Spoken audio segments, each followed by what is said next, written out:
오늘은 우리가 누가복음 73번째 시간으로 잃어버린 한 영혼을 찾아서라는 제목으로 같이 말씀을 나누도록 하겠습니다. 예수님은 어디를 가든지 수많은 인파들이 늘 예수님을 따랐습니다. 그리고 예수님은 이슈 메이커셨습니다.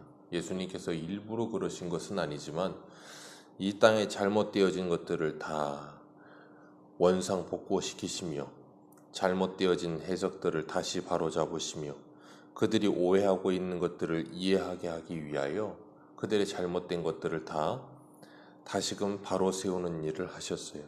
오늘 바리새인과 서기관들은 예수님이 가는 곳마다 항상 따라다니는 사람들이었습니다. 그리고 어떻게든 꼬투리를 잡아서 예수님을 고발하려고 하던 사람들이에요.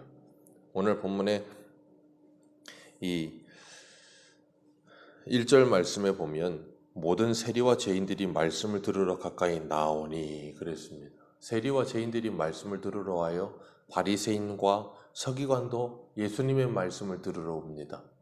둘 다 말씀을 들으러 와요. 그런데 목적이 달라요. 한쪽은 예수님을 고발하기 위해서 어떻게든지 책잡기 위해서 말씀을 들으러 오고 한쪽은 하나님의 은혜를 들으러 옵니다. 누가복음 7장 33절에서 34절에 보면 세례 요한이 와서 떡도 먹지 아니하며 포도주도 마시지 아니하매 너희 말이 귀신 들렸다 하더니 인자는 와서 먹고 마시매 너희 말이 보라 먹기를 탐하고 포도주를 즐기는 사람이요 세리와 죄인의 친구로다 하니라. 이 사람들이 이래요.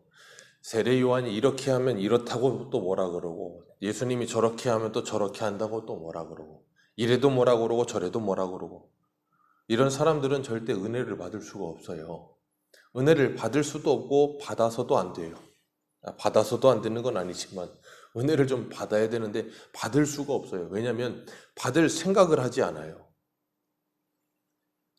본문의 세리와 죄인들은 예수님을 말씀을 들으러 와서 그 말씀을 듣고 은혜를 받으며 예수님과 같이 식사까지 합니다.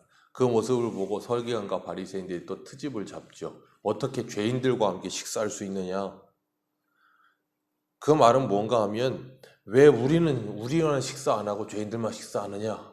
뭐 그런 말하고도 바꿔 말할 수 있을 것 같아요. 자기들을 불러서 죄인들, 그러니까 그들이 말하는 죄인이라 함은 이 세리들과 창기들과 자기들이 보기에는 부정한 자들, 그 사람들 부르지 않고 자기들을 불렀다면 뭐 예의상 거절했을지 아니면 체면 치레하면서 됐다고 하다가 그냥 들어가서 해주지만 억지로 먹어주는 척하면서 먹어줄지 모르겠지만 그랬으면 책 잡으려고 하지 않았을지 어떻게 알겠어요. 그런데 자기들은 초청하지 않고 세리들과 죄인들을 초청하는 거예요. 그러니까 책 잡는 겁니다. 자기들 생각에는 이들은 죄인이고 부정한 사람들이거든요.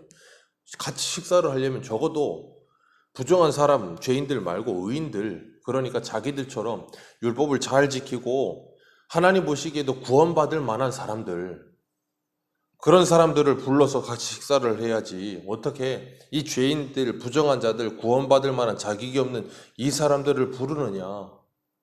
그거예요. 쉬운 말로 말하면. 구원받을 만한 사람들의 기준을 누가 세워요? 자기들이 세워요. 자기들이 보기에 자기들은 의인이고 그 세리와 죄인들은 뭐예요? 죄인이고 부정한 자들이라는 거예요. 하나님이 그렇게 세우신 게 아니고 자기들이 그렇게 세우고 있는 거예요. 하나님이 보시기엔 바리새인 그리고 서기관과 이 죄인과 세리들과 다를 게 없어요. 도토리 기적이에요. 그런데 자기들 보기에는 자기들이 굉장히 의로운 줄 착각해요. 로마서 3장에도 그렇고 하나님 말씀하시기를 이 땅에는 의인은 없나니 하나도 없다 그러셨어요. 그런데도 자신들이 스스로가 의인이 된 줄 알고 착각을 하는 그런 어리석은 자들이 있습니다. 그 은혜를 모르는 거죠. 그래서 예수님께서 그들의 잘못된 생각들을 깨트리시는 거예요. 누가 구원받을 만한 자인가? 구원받을 만한 조건과 자격이 무엇인가? 하는 것을 가르치시는 거예요. 구원받을 만한 조건과 자격은 너희들이 율법 하나를 지키고 덜 지키는 그런 문제가 아니고 율법의 완성이신 예수 그리스도를 믿느냐 믿지 않느냐의 문제라는 거예요. 진짜로 믿느냐 아니면 아니냐를 물으시는 거예요. 예수님께서는 건강한 자에게 의원이 쓸데없고 병든 자에게라 쓸데 있으며 나는 죄인을 부르러 왔지 의인을 부르러 오지 않았다. 그렇게 말씀하세요. 그러니까 스스로가 죄인이요 스스로가 병든 자라는 걸 아는 사람은 뭐 하게 되어 있는가 하면 간절하게 되어 있어요. 마치 누구와 같냐면 아람 장군 나아만과 같은 거예요. 자기가 갑옷을 입고 있어서 사람들 보기에는 화려한 장군처럼 보이겠지만 그 속은 문둥병 때문에 뭐예요? 썩어 문드러지고 있고 썩은 내가 나는 거예요. 그러니까 갑옷으로 가리고 있어도 자기는 알아요. 자기 몸에선 진동하는 썩은 내를. 그렇기 때문에 어떻게 해요?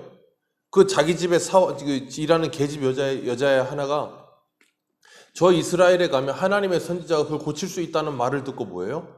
왕에게 허락을 받아 거기까지 가잖아요. 어떻게든지 그걸 고치고자 하는 그런 간절함을 가지고. 그런데 자기가 그런 죄가 있다, 자기가 그런 문둥병에 걸려 있다는 걸 모르는 사람은 뭐 하겠어요? 그런 간절함 없죠. 찾아갈 이유도 없어요. 오늘 예수님께서 죄인들과 함께 식사를 하시면서 딴지 걸고 있는 그들에게 잘못되어진 그들의 생각을 고치시면서 누가 죄인이고 누가 의인인지 아느냐? 죄인인 걸 아는 사람이 의인이고 자기가 병들었다는 걸 아는 것이 그 사람이 건강한 자다라고 말씀하시는 거예요. 왜냐하면 예수 그리스도를 만나 건강하게 되기 때문에. 그래서 요한복음 9장에서도 너희들이 본다고 하니 너희들의 죄가 여전히 그대로 있도다. 보지 못하는 자는 눈을 떠서 예수를 보는데 너희들은 눈을 뜨고 있음에도 불구하고 모세율법을 가지고 있음에도 불구하고 누구를 보지 못해요? 예수를 보지 못해요. 눈뜬 장님인 거죠. 예수님께서 오늘 본문에서 그들에게 비유로 말씀하시는데 두 가지 비유를 말씀하세요. 잃은 아들 비유는 다 내일 하게 되는데 이 잃은 양 비유와 잃은 드라크마 비유를 하십니다. 15장에 나오는 세 가지 비유가 다 동일한 비유입니다만은 이 잃은 양 비유, 목자가 양 100마리를 치는 목자가 있어요. 그런데 목자가 풀을 뜯기고 돌아오다가 양 한 마리를 잃어버렸어요. 양 한 마리를 잃어버리면 그 목자가 어떻게 하겠습니까? 당연히 그 잃은 한 마리를 찾겠죠. 일반적인 목자라면. 이상한 목자라면 그래 99마리 있으니까 괜찮다 그러고 그냥 가든가. 그런데 그럴 만한 목자는 없어요. 잃어버리면 찾습니다. 그건 누구나가 마찬가지죠. 이런 것을 찾기 위해서 99마리를 그냥 내버려 두고 찾으러 가요. 그리고 찾으면 즐거워서 그것을 어깨에 메고 와서 집에 돌아와 벗과 이웃과 함께 잔치를 연다 그랬습니다. 그런데 여기 보면 표현이 뭐라 그랬는가 하면 이 4절 말미에 찾아내기까지 찾아다니다가 그래서 찾아내기까지 찾아다니지 아니하겠느냐.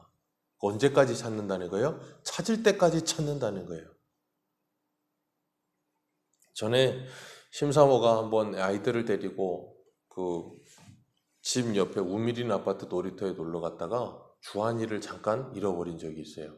주한이가 자기 같은 유치원 동급생이랑 옆에 가서 놀고 있는데 그걸 모르고 잊어버린 줄 알고 막 사방으로 찾아다니면서 거의 뭐 정신을 놓은 사람처럼 막 뛰어다니면서 울고 있는데 주한이 하나를 찾겠다고 요한이랑 하은이를 거기다 그냥 놔두고 막 사방을 뛰어다니는 거예요. 오늘 본문을 읽는데 그 장면이 확 떠오르더라고요. 그냥 있는 아이들은 거기다 내버려 두고 막 찾아다녀요. 그러면 요한이랑 하은이는 사랑하지 않아서 그러죠? 그런 어리석고 말도 안 되는 질문을 하는 사람이 어디 있겠습니까?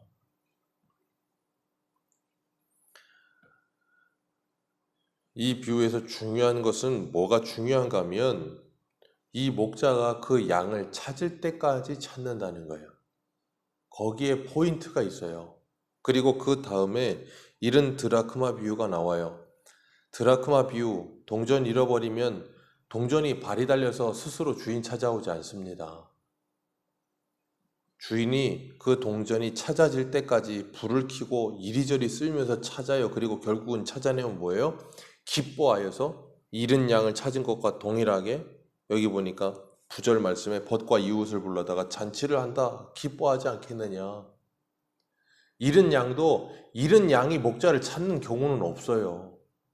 잃은 드라크마도 동전도 발이 달려서 주인 찾아오는 경우 없어요. 그 잃어버린 사람이 그걸 찾아가는 거예요. 그러지 않으면 찾을 수가 없어요. 예수님께서 이 땅에 오신 이유가 뭐예요? 잃어버린 하나님의 백성들 찾으러 오신 거예요. 하나님의 백성들이 예수님을 찾지 않습니다. 요한복음 1장에 세상에 빛이 왔을 때 그 빛을 싫어함으로 그들이 오지 않아요. 그런데도 불구하고 예수님은 그들을 찾고 찾으시는 거예요. 제자들을 부르시고 부르신 제자들이 도망가고 배신하면 또 찾고 또 찾으시는 거예요. 언제까지요? 찾아질 때까지.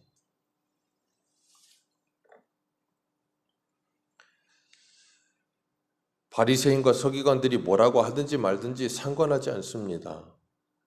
하나라도 더 찾아내겠다는 것이 중요하다라는 생각을 갖는 거예요. 오늘날 이 땅의 교회는 그런 구령 열정이 있어야 합니다. 한 영혼이라도 더 찾기 위한 간절함, 그런 간절함을 가지고 전도에 열심을 내며 복음 전하는데 열심을 내야 하는 것입니다. 저도 이 말씀 앞에 자유롭지 못해요. 이런 말씀을 준비하면서 저도 그런 생각을 해요. 나는 그 한 마리에 집중하고 있나 아니면 99마리에 집중하고 있나. 한 마리보다는 99마리에 더 집중하는 것 같다는 생각을 할 때도 참 많아요. 교회는 그 잃어버린 한 마리를 찾기 위해 찾고 찾아야 합니다. 찾아질 때까지 찾아야 합니다. 그 이유는 주님께서 우리를 그렇게 찾으셨기 때문이에요. 그것을 잃어버리면 교회는 교회의 사명을 잃어버리는 거예요. 그래서 교회는 존재의 목적이 거룩을 위해 존재하며 전도와 선교를 위해 존재하는 거예요. 성도와 교회가 전도하지 않는다, 선교하지 않는다, 거룩하게 살려고 하지 않는다. 이유가 없어요. 어제 말씀을 나눴던 것처럼 소금이 맛을 잃어버린 거예요. 그러면 뭐예요? 존재 이유가 없는 거예요.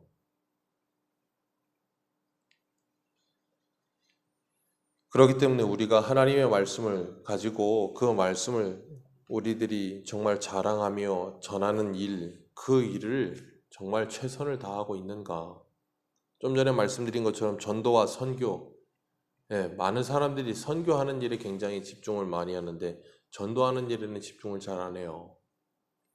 선교하기 위해서 단기 선교 가고 뭐 어디를 가고 그래서 뭐 아프리카도 가고 저 뭐 중국도 가고 뭐 요즘은 동남아도 많이 가고 비행기 타고 거기까지 가서 말 한마디 제대로 못해서 말 배워가지고 그 몇 마디 떠듬떠듬 되는 말 가지고 가서 전도한다고 막 사람들한테 알지도 못하는 사람들한테 전도는 하는데 그리고 돌아와서 집 앞에 내 옆집에 있는 사람에겐 전도를 못해요. 참 아이러니하죠.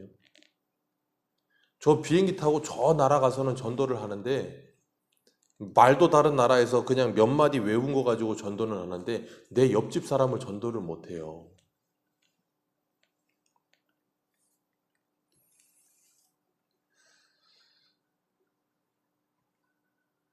우리가 정말 하나님의 마음을 가지고 하나님의 말씀을 받은 자로 살아가고 있다면 정말 주님께서 오늘 말씀하시는 것처럼 그 말씀을 듣고 다시금 돌이켜지는 은혜가 있어야 될 줄로 믿습니다. 주님이 나를 찾으셨을 때 찾을 때까지 찾으셨던 것처럼 우리들도 정말 잃어버린 영혼을 찾는 일에 열심을 내며 또한 이 교회에 출석하며 함께 신앙생활하다가 잃어버린 영혼들을 찾기 위해 애쓰며 또한 그들이 주님께 돌아오기를 그들이 예배 공동체로 함께 하기를 그러기 위해 우리가 먼저 준비되어지며 주님의 마음을 가지며 그렇게 정말 하나님의 영광을 드러낼 수 있는 몸된 교회 되기를 주님의 이름으로 축복합니다. 기도하겠습니다.